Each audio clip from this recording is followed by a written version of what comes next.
Le CICB a refusé du monde aujourd'hui, lundi 7 juin 2021, tant l'enjeu était la taille de l'événement.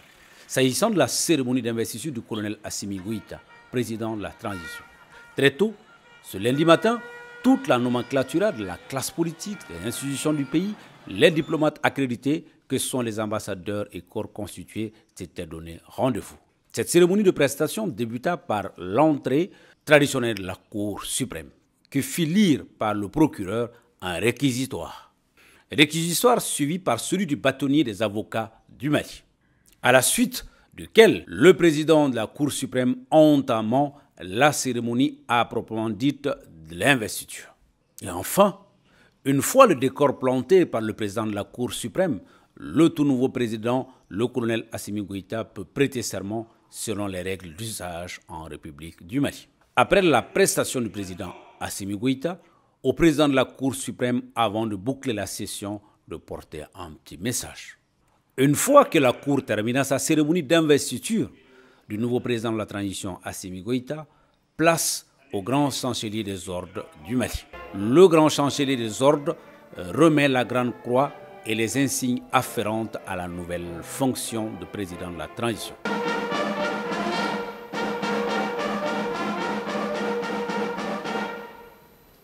Excellence, colonel Assimi Goïta, président de la transition, chef de l'État, nous vous reconnaissons comme grand maître des ordres nationaux du Mali. À ce titre, nous vous élevons à la dignité de Grand Croix de l'Ordre national du Mali.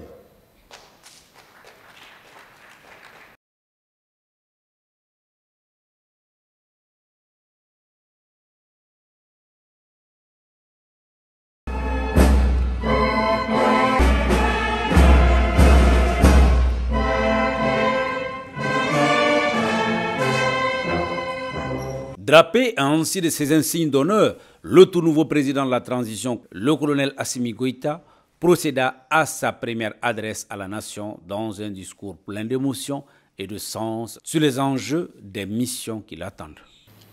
Il s'agit en effet, sur la base de la feuille de route, de conduire la mise en œuvre des actions prioritaires nécessaires à la réussite de la transition, notamment l'organisation des élections crédibles, justes, transparentes aux échéances prévues. Je m'emploierai également à la réduction du train de vie de l'État,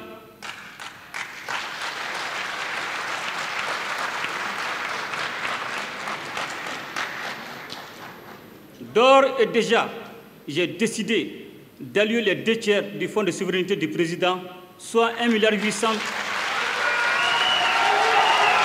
aux œuvres socio-sanitaires, notamment pour faciliter l'accès à l'eau potable et aux soins de santé primaires dans les zones difficiles de notre pays.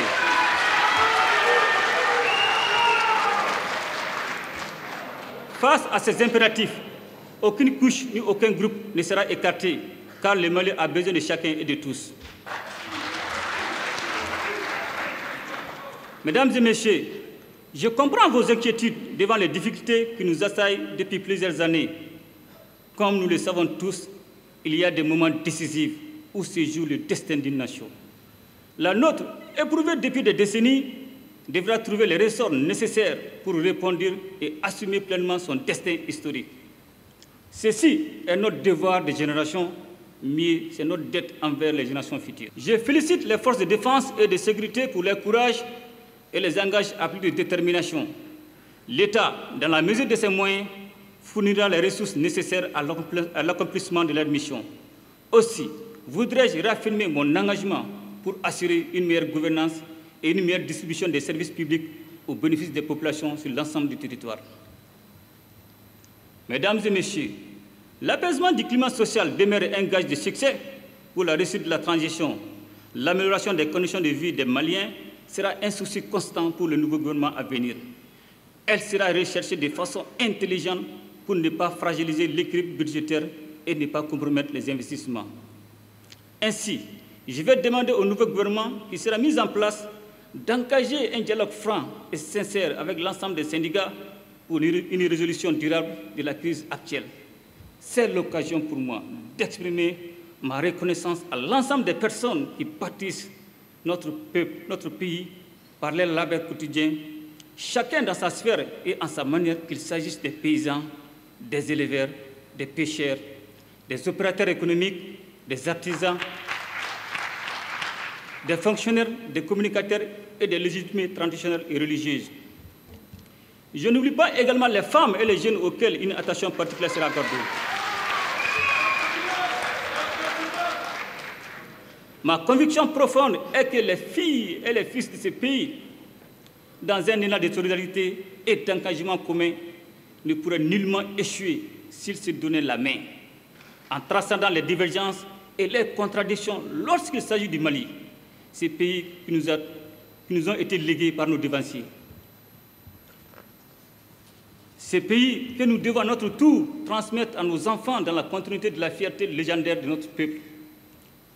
Mesdames et messieurs, le Mali est resté actif au plan international et a bénéficié de la solidarité d'autres pays, particulièrement en ce moment de crise multidimensionnelle. Je voudrais, en votre nom, leur exprimer notre gratitude, notre attachement à cette solidarité internationale pour la stabilité du Mali. Nous apprécions à leur juste valeur les sacrifices qu'ils consentent pour notre pays. Toutes choses qui renforcent notre détermination et notre engagement dans les combats pour le développement durable et la justice sociale. Je voudrais, en votre nom, rassurer les organisations sous-régionales, régionales et la communauté internationale en général que le Mali va honorer l'ensemble de ses engagements pour et dans l'intérêt supérieur de la nation. Je voudrais rappeler que nous continuons le travail entamé dans le cadre de la mise en œuvre intelligente et efficiente de l'accord pour la paix et la réconciliation au Mali.